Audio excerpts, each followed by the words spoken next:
Mi nombre es Drake Bell y vine aquí a contarles mi historia. Nunca he contado mi historia en público.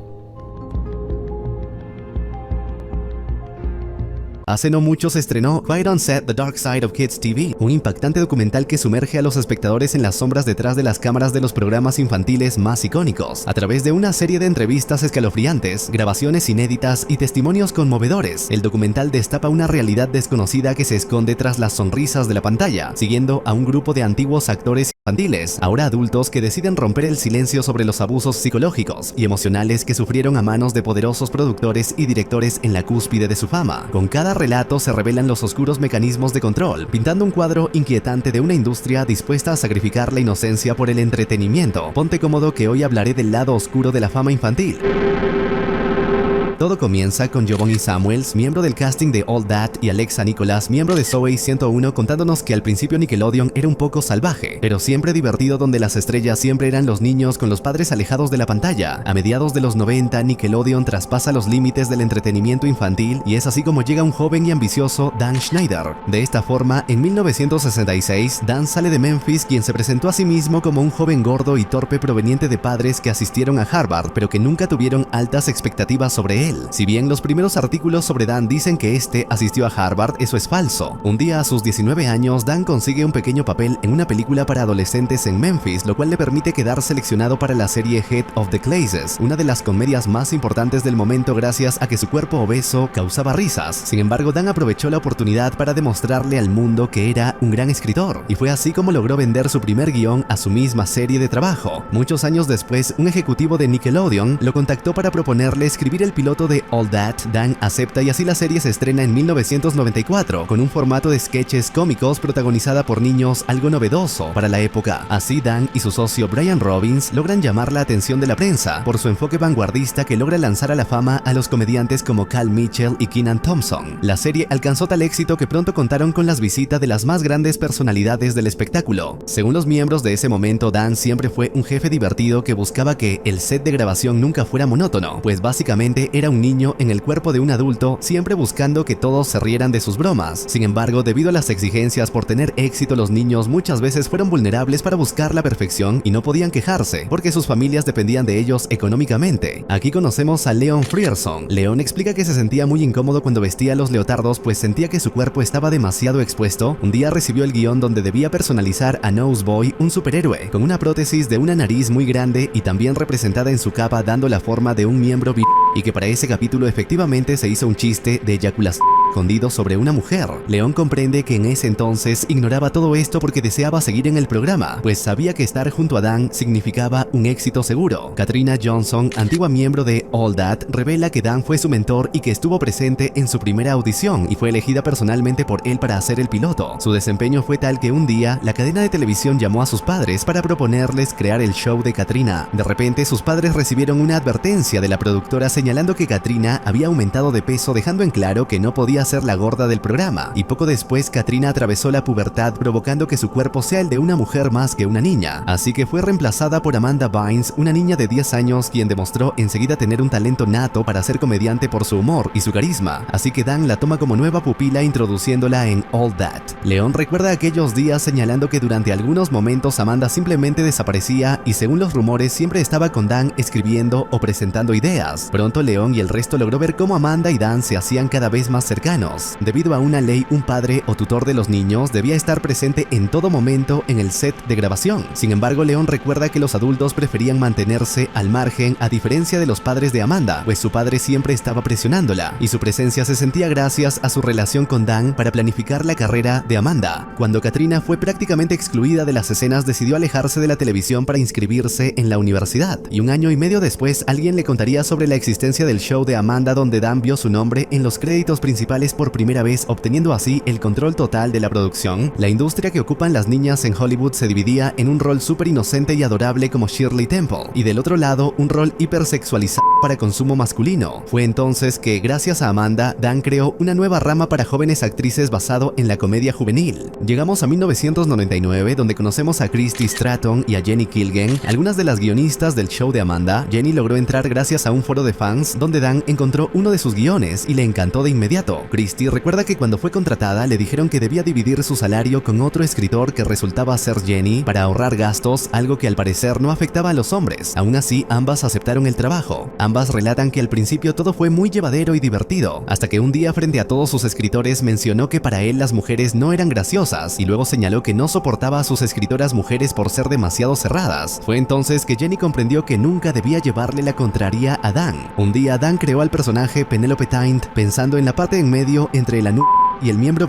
Y si bien todos sus escritores lo sabían, Dan ordenó mantenerlo en secreto. A veces Jenny recibía un mensaje con la orden de leer en voz alta palabras como martillo. Ella cumplía sin quejas a pesar de que las palabras cambiaban a soy idiota o una y si alguien se rehusaba volvía a recibir un mensaje como advertencia. Un día Dan le ofreció $300 a Christy por comer 2 litros de helado en media hora. Ella aceptó y esto causó que luego vomitara un rato largo y el dinero nunca llegaría a sus manos hasta que un día Christy se lo recordó. Entonces Dan la llevó a su oficina para recriminarle por acusarlo de no cumplir con sus apuestas. Llega el año 2000 donde Nickelodeon logra crear un mini Hollywood para niños con los Kid Choices Awards, donde vemos que Amanda recibe uno de los primeros premios por su programa y así pasa a dar entrevistas en los grandes medios de comunicación. Conocemos a Raquel Lee Balu, participante de la primera temporada del show de Amanda. Esta explica que tenían fans en todas partes y fue en ese programa donde conoció a Drake y ambos sabían que Amanda era la estrella. Raquel recuerda que si no era agradecida con Dan, este se convertía en un déspota con ellos, como durante su cumpleaños número 13 cuando sus fans le trajeron un pastel gigante hasta que Dan se enteró y dejó en claro su molestia. Virgil Fabián, director del show de Amanda, recuerda que pocas personas, entre las cuales estaba Amanda, lograban hacer reír a Dan. Vemos además que durante los ensayos es cuando más se notaba la cercanía física de ellos dos. Y si bien en ese entonces nadie lo veía extraño, las miradas incómodas llegaron durante el capítulo de Jacuzzi, pues Amanda estaba con un traje de baño junto a Dan. Un día Dan llama a Jenny para exigirle saber si estaba conspirando contra la empresa y advertir que si lo descubría nunca volvería a trabajar para Nickelodeon. Debido a su inexperiencia, Jenny y Christy aceptaban cosas cuestionables como cuando Dan mostró pornografía en su computadora o cuando Christy le habló sobre la escuela secundaria para el show, pero Dan le expresó que sería realmente divertido si se inclinara sobre la mesa como si estuviera haciendo sodomizado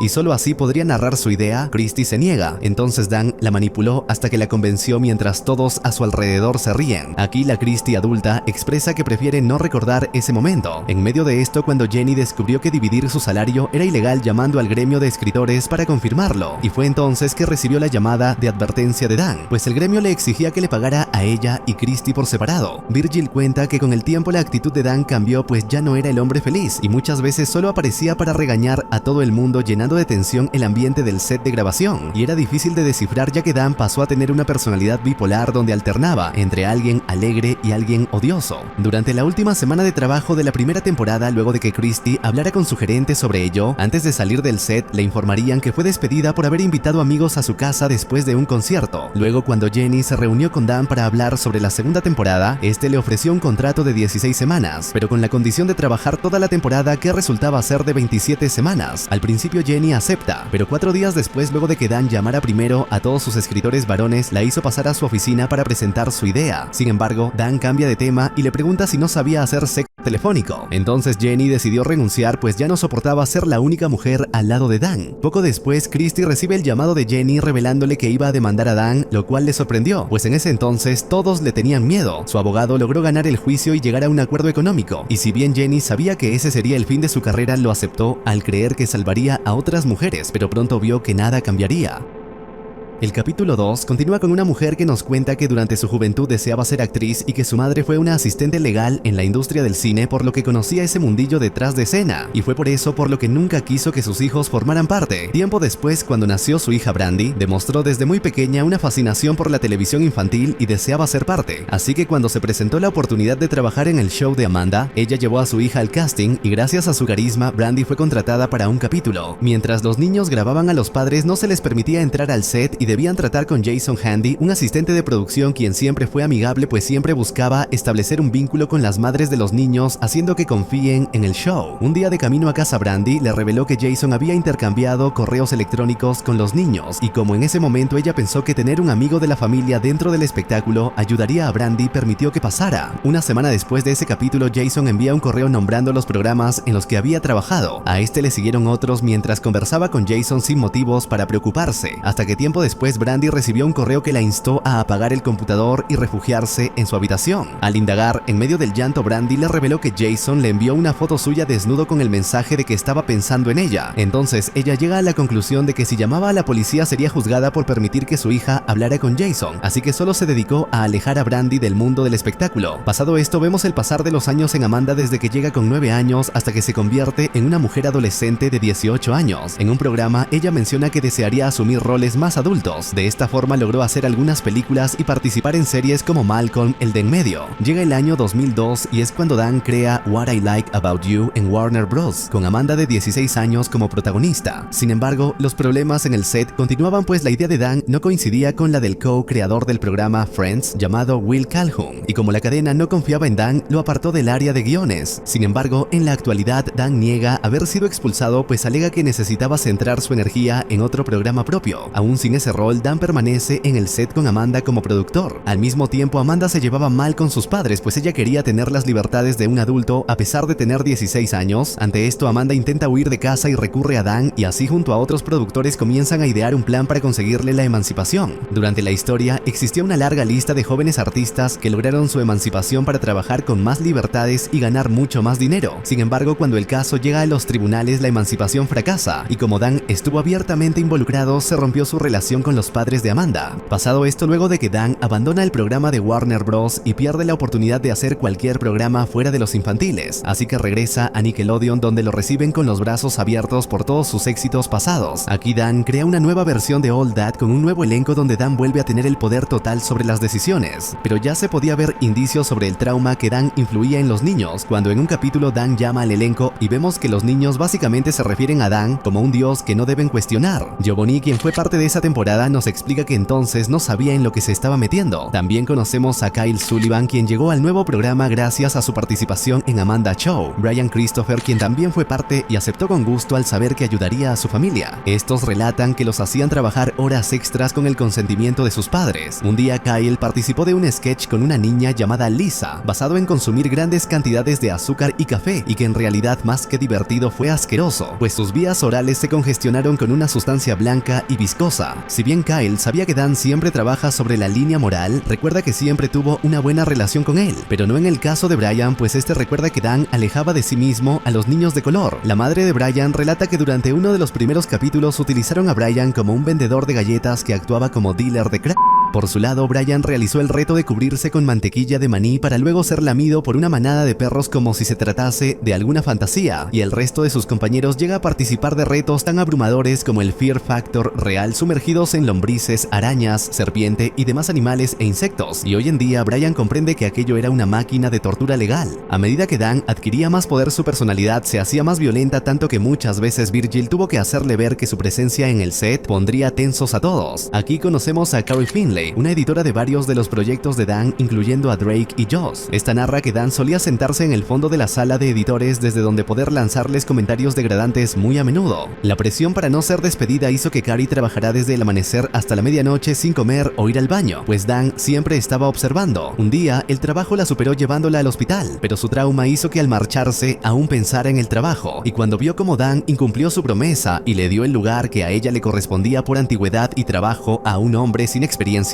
Carrie decidió renunciar. En este punto, Dan asegura que nunca consideró el género a la hora de contratar personal. En medio de esto, cuando Virgil estaba pasando por problemas en su matrimonio y su humor hizo que se enojara durante la grabación de un capítulo, en ese momento un director simplemente lo despidió sin la opción de ver a Dan, pues este nunca quiso confrontar a Virgil. Luego, cuando llega la tercera temporada de Brian, su madre recibe la noticia de que Brian ya no formaría parte del elenco sin siquiera tener la oportunidad de despedirse de sus compañeros, y hoy saben que se debió a la intromisión de su madre, quien siempre estuvo haciendo preguntas. Todo continúa en el 2003, mostrándonos el informe de las noticias donde se anuncia el arresto del depredador infantil Jason Michael Handy. Esa mañana, MJ, la madre de Brandy, recibe la llamada de una detective que busca hablar con Brandy sobre Jason. Jason siempre fue un miembro activo del equipo que apareció en cámara varias veces. Su trabajo como asistente de producción consistía en pasear a los niños por el set en ausencia de los padres. Siempre se mostró como alguien amigable e incluso escribía en los anuarios de los niños, como en el caso de Giovanni, donde le deja una nota, alegando que los niños son su motivación opción para trabajar gratis la mitad de su jornada. Ese año, cuando la policía registra su casa, encuentra una cantidad abismal de no pornografía infantil, y si llegaron hasta Brandy fue porque Jason tenía una bolsa con algunas de las cosas de Brandy. Debido a esto, MJ le permite a la policía hablar con Brandy. En la casa de Jason, la policía encuentra su diario donde relata ser un depredador infantil en toda regla, que durante el último tiempo solo puede pensar en cómo encontrar a una víctima y abusar de ella. Durante el juicio se descubre que Jason tuvo contacto con otra niña de 9 años, y cuando estos estuvieron a solas jugando videojuegos, Jason comenzó a besarla y para evitar ser delatado le prometió que podía meterla en otro programa. Con todo esto, Jason es sentenciado a 6 años de prisión. Sin embargo, nunca existió ninguna disculpa por parte de Nickelodeon para Brandy, pues simplemente se ignoró el caso. 4 meses después del arresto de Jason, Brian Peck también es arrestado por delitos de pedofilia. Peck solía aparecer en casa una de las temporadas con el mismo personaje que alimentaba a todos con pepinillos, que en cierta ocasión atravesaban un agujero hasta la boca del hambriento, haciendo una clara alusión a un masculino. Peck era amado por todos, pues siempre tuvo una personalidad agradable con todos los niños, incluso jugaban con él. En el caso de Giovanni, ella solía caminar sobre la espalda de Peck y este se lo agradecería en su anuario. Pero un día, cuando todos asistieron a la casa de Peck para una parrillada, descubrieron que su casa era la de todo un friki del cine. En medio de esto, Kyle descubre una pintura dedicada a Peck por parte de su supuesto amigo John Wayne Gacy, quien fue un asesino en serie. Más tarde descubriría que Peck había desarrollado una amistad con Gacy por correspondencia en prisión. De esta forma, en agosto del 2003, luego de que Peck fuera arrestado por 11 cargos de depredación infantil, durante la lectura del guión, Dan hizo que los padres se fueran para así preguntarle abiertamente a los niños si tenían algo que decir sobre Peck delante de los abogados, pero solo sucedió un silencio incómodo, para luego seguir trabajando. Aquí Dan asegura que nunca tuvo el rol para decirle a las familias lo que estaba ocurriendo, y vemos que en ese entonces nadie sabía quién era el niño abusado por Peck. Dicho esto, vemos que Drake entra en escena.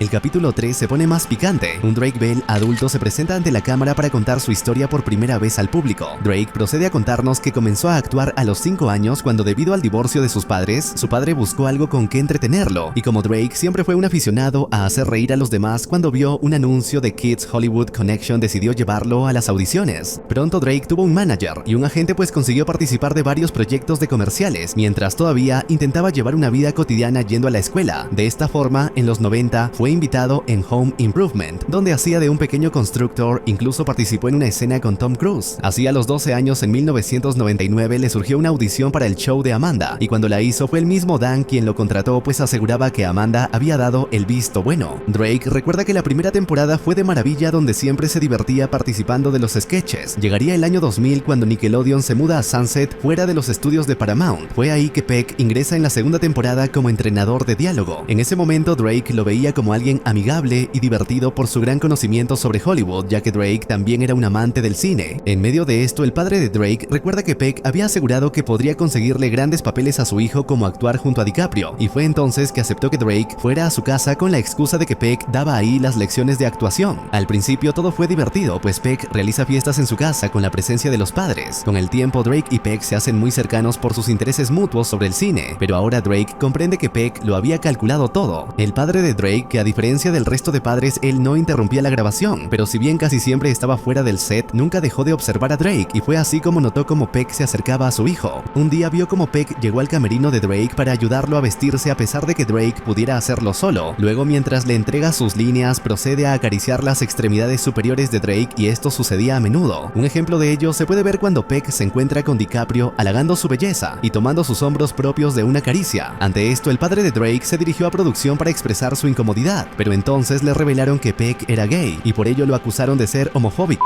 Sus continuas quejas hicieron que fuera desterrado del set. Llega el show de Amanda y ya se había comenzado a planear el programa de Drake y Josh gracias a un sketch que hicieron juntos sobre una pelea. Así, Dan lleva a Drake a almorzar un día para proponerle la idea de su propio programa, y como fue lo que siempre quiso, aceptó. Sin embargo, pronto Peck mencionaría su disconformidad con que el padre de Drake fuera su manager. A pesar de sus palabras, el padre de Drake lo ignoró. Entonces Peck comenzó a acercarse más a Drake yendo a sus conciertos, sin importarle que tuviera que conducir varias horas, pero a su edad Drake nunca lo vio como algo extraño. Durante un festival, Peck aparece junto a sus amigos buscando siempre estar cerca a Drake. Incluso cuando llega su cumpleaños número 15, Peck propone su casa para hacer la fiesta, y aunque su padre estaba en contra, como Drake lo veía conveniente para que todos sus amigos estuvieran presentes, aceptó. A la hora de abrir los regalos, el padre encontraría las tarjetas escritas por Peck y sus amigos con palabras obscenas hacia Drake, pero aún así lo dejó pasar por el momento, ya que luego comenzaría a involucrar involucrarse más para alejar a Peck de su hijo. Ante esto, Peck comenzó a tratar de crear un conflicto entre Drake y su padre, acusándolo de robar el dinero de su hijo y de cómo supuestamente nadie en el set lo soportaba. Su táctica fue efectiva pues Drake comenzó a creerle. Además, debido a la separación de sus padres, Peck decidió meterse en la mente de su madre, quien decide contratar un abogado para indagar en el manejo de los fondos de Drake. Mientras tanto, Drake se muda con su madre durante una semana, y fue entonces que Drake decide que su padre deje de ser su manager, y aunque esta decisión le rompió el corazón a su padre, él lo aceptaría rompiendo así la relación con su hijo, pues él sabía que esto evitaría que siga viendo a Drake. Sin embargo, le entregó todas las cuentas bancarias y los documentos necesarios para manejar la carrera de Drake a su ex esposa, pero le advirtió personalmente que nunca dejara a Drake a solas con Peck, pero Drake lograría pasar la supervisión de su madre sin problemas. Un día, cuando la producción de Amanda Show ya había terminado, Peck invita a Drake a pasar un día completo en Disneyland, y como su madre no quería conducir hasta Los Ángeles, Peck la convenció de ser quien lo traslade, y como al regresar ya sería demasiado tarde, también la convenció de que Drake se quedara a dormir en su casa. Al día siguiente, cuando Drake estaba durmiendo en el sofá de siempre, al despertar encontró a Peck abusando de él. Ante esto, Drake queda en shock sin saber cómo reaccionar ni cómo salir de esa situación. Esto se convirtió en su secreto, pues no podía decir que ya no quería ir a la casa de Peck porque levantaría sospechas. Peck se disculparía con él prometiendo que nunca volvería a pasar, y a sus padres logra convencerlos de tener acceso a Drake prácticamente en cualquier momento con la excusa de practicar alguna escena o diálogo. De esta forma, Drake siempre terminaba en casa de Peck, donde este continuaba abusando brutalmente de él, tanto que ahora como un adulto ni siquiera puede formularlo con palabras. Un día, cuando Drake estaba con su novia Peck, llamaría a su celular para proponerle regresar a Disneyland, y como Drake simplemente lo ignoró, Peck comenzó a llamar a los teléfonos de su novia sin parar hasta que la madre descolgó el teléfono y lo acercó a Drake para escuchar lo que Peck y él decían. Peck le recrimina por desobedecerlo, y aunque Drake intenta no levantar sospechas, la madre posteriormente lo cita a solas para llegar al fondo del asunto, llenándolo de preguntas que Drake intenta esquivar a toda costa. Al día siguiente consigue la autorización de la madre de Drake para llevarlo a un terapeuta. Frente al profesional, Drake volvió a prometer que todo estaba en orden hasta que comprendió que su miedo a hablar era producto de la manipulación mental que Peck había fabricado en él, y como sabía que una palabra de Peck lo dejaría sin trabajo, decidió mantenerse en silencio. Así llega el año 2003, donde Drake y Josh vuelven a grabar el piloto de su serie, y fue entonces que Peck estaba intentando convencer a Dan de que él debía ser el padre en la serie. Esta noticia provocó que un día, al hablar por teléfono con su madre, sus sentimientos salieran a la luz, y le contó a su madre a gritos todo lo que le estaba pasando. Pronto la policía se involucraría, y debido a la investigación, Drake se vio obligado a detallar en contra de sus deseos sus abusos sufridos. Lo peor que tuvo que hacer fue una llamada supervisada a Peck para engañarlo y hacer que admitiera sus actos. Así Peck es arrestado por los cargos de sodomía,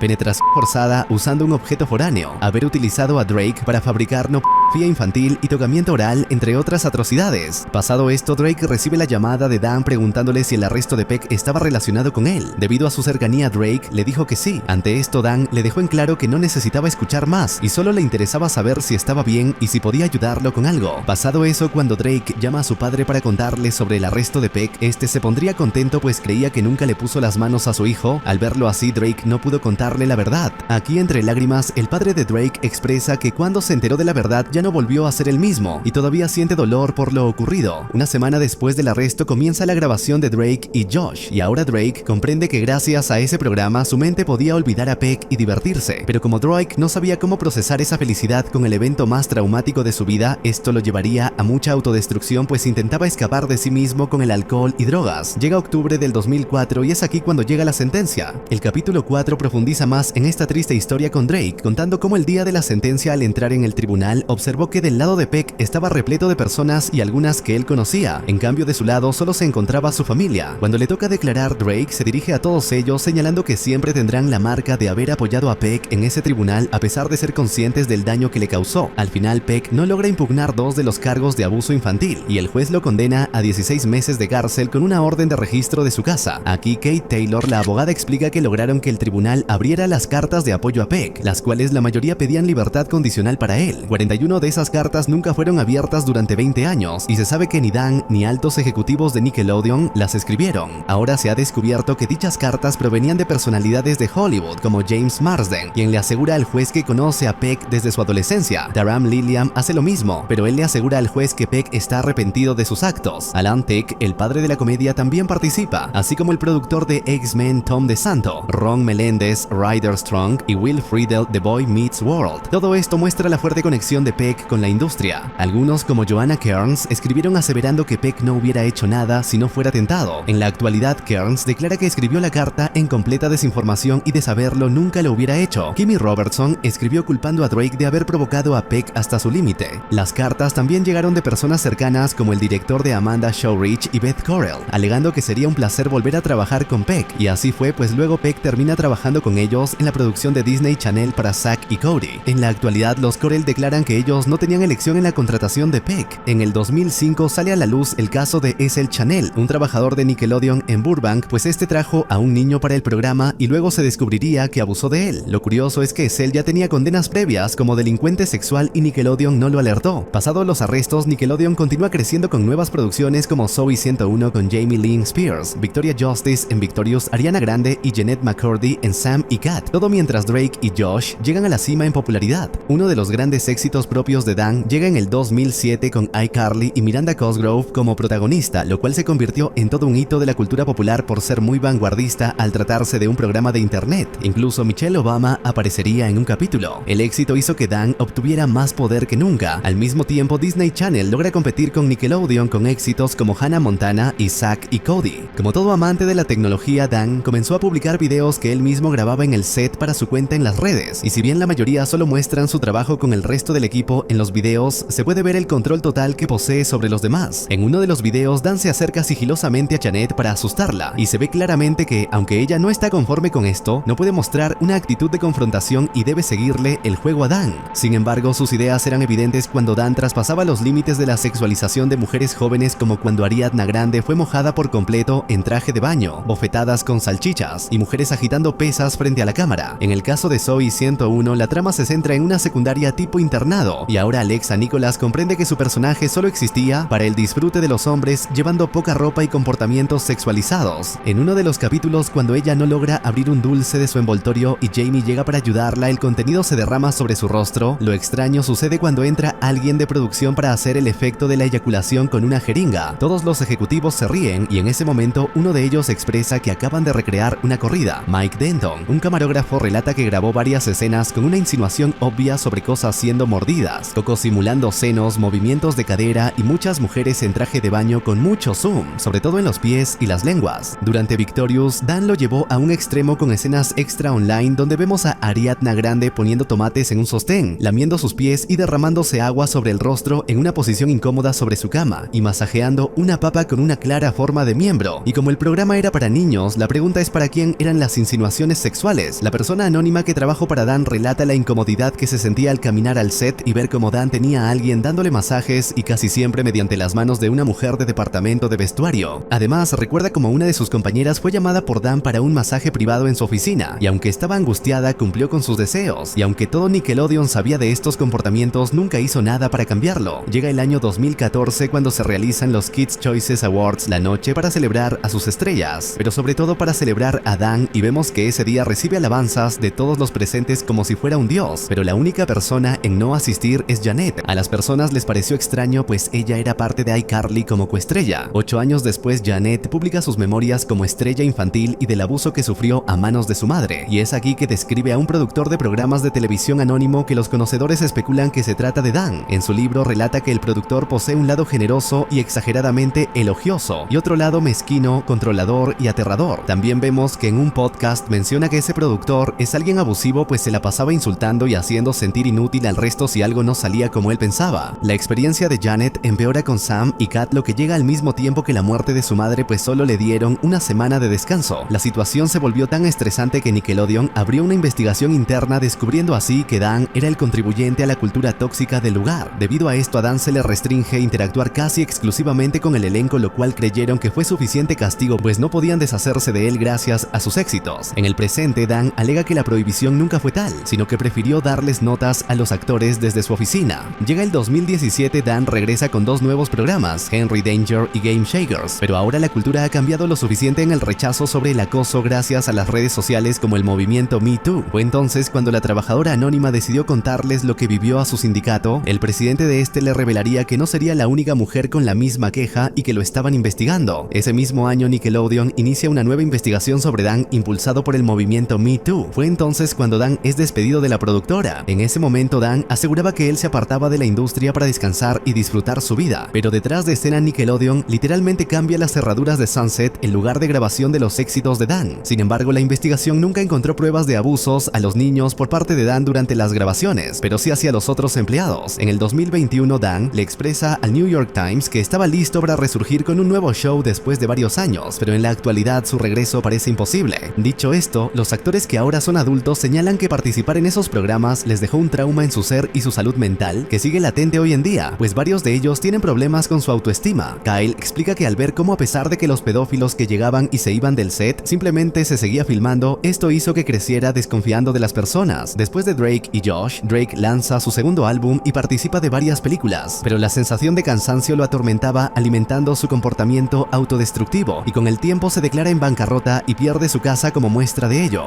El resto de los actores pasa por problemas similares, como Amanda cuando es arrestada por consumir drogas, luego sería hospitalizada en un centro de salud mental para su evaluación, y Drake lo sabe pues también sería arrestado por cosas como conducir intoxicado. También se involucra con una menor de edad y durante el juicio Drake acepta su culpa y se declara culpable, pero evita la prisión por nunca haber intimado con ella. Sin embargo, los medios lo atacaron como buitres, despedazándolo cada día, lo cual afectó aún más su salud mental, y un día Drake simplemente es reportado como desaparecido. Cuando por fin aparece Drake, decide ingresar al programa de rehabilitación y así después de mucho logra mejorar. A pesar de todo lo vivido, hasta la actualidad todavía existe una laguna jurídica que podría permitir a depredadores infantiles trabajar en los sets de grabación, y los actores aquí involucrados esperan que sus testimonios ayuden a proteger a los niños que todavía hoy son vulnerables. Antes de terminar, vemos que Dan declara que las grabaciones siempre fueron supervisadas por adultos en todo momento y en todo lugar donde se encontrara un niño, y que todos los guiones y la producción eran leídos y aprobados por los ejecutivos de Nickelodeon.